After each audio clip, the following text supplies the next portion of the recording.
In the age when righteousness still held its place in the world, when divine incarnations walked among mortals, there stood a city beyond imagination, Dvārakā, the golden realm of Lord Krishna, the eighth avatar of Lord Vishnu. This was not an ordinary kingdom. It was said to be a city built by the gods themselves, shining like a jewel upon the western shore of Bharatavarsha, on the coast of the great ocean. According to the Mahābhārata and the Bhāgavata Purāṇa, when the tyrant Kamsa was slain by Lord Krishna, and the kingdom of Mathura became unsafe due to repeated attacks from Jarasandha, the mighty king of Magadha, Krishna resolved to build a new city for his people, the Yadavas.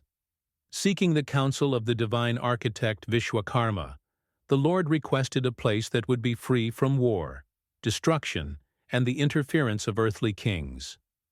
Vishwakarma, the celestial builder, agreed, but explained that only the ocean god, Varuna, could grant such land.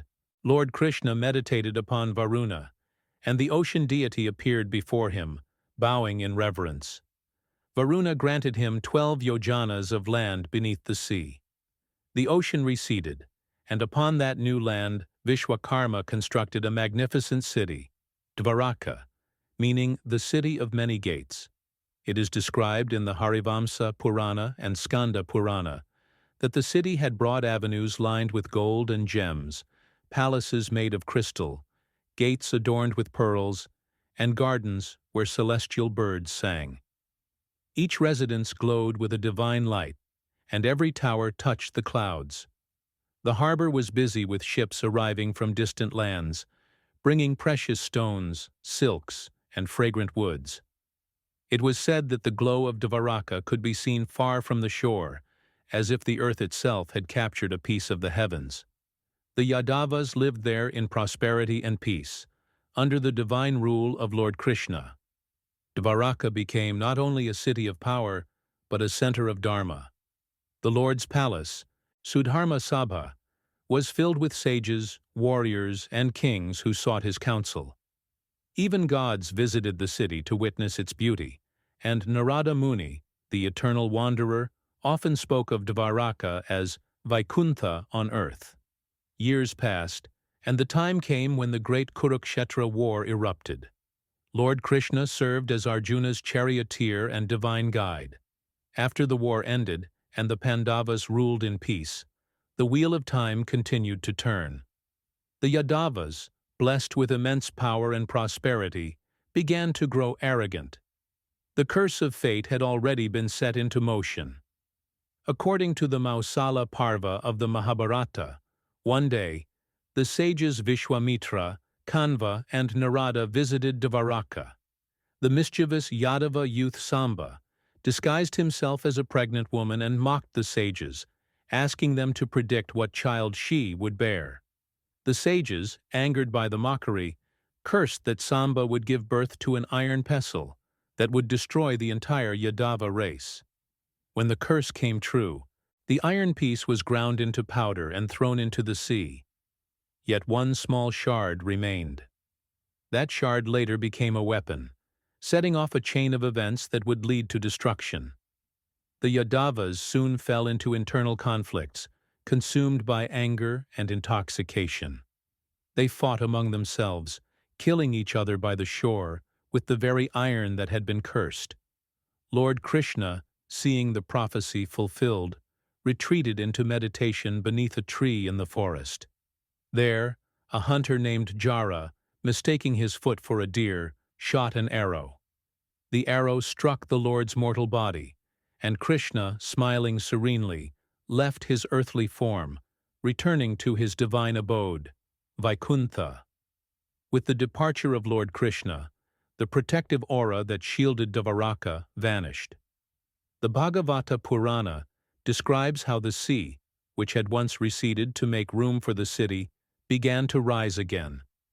Tremors shook the earth, and mighty waves began to crash against the walls.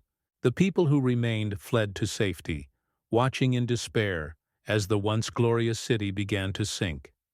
The Mausala Parva narrates, vividly, "The ocean, which had been kept at bay by Lord Krishna's power, now broke through its bounds.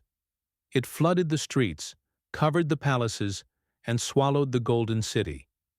Within moments, Dvārakā vanished beneath the waves. The very walls that once gleamed with light became home to corals and marine life.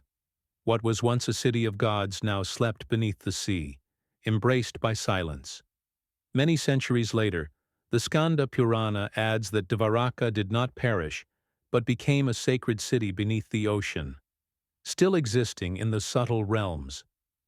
It is said that the souls of those who lived righteously in Dvārakā continue to dwell there in luminous bodies, worshipping Lord Krishna in his eternal form.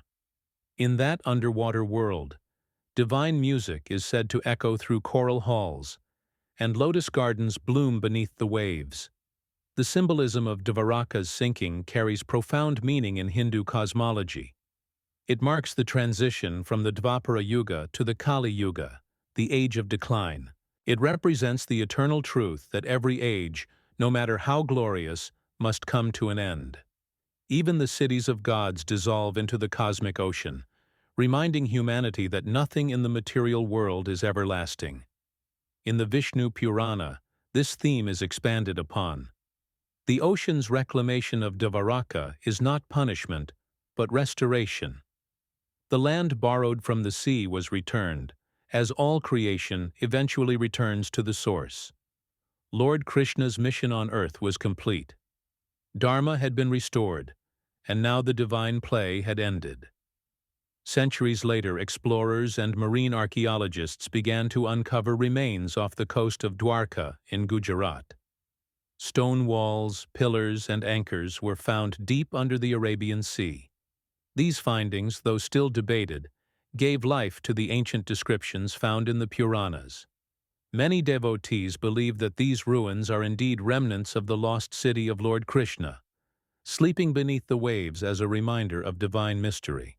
The underwater city of Dvārakā continues to fascinate seekers and scholars alike.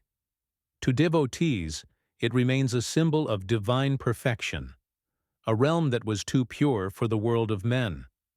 To philosophers, it stands as a metaphor for impermanence, that even the greatest civilization is subject to time's unyielding flow. The story of Dvārakā is not only about loss, but about transcendence.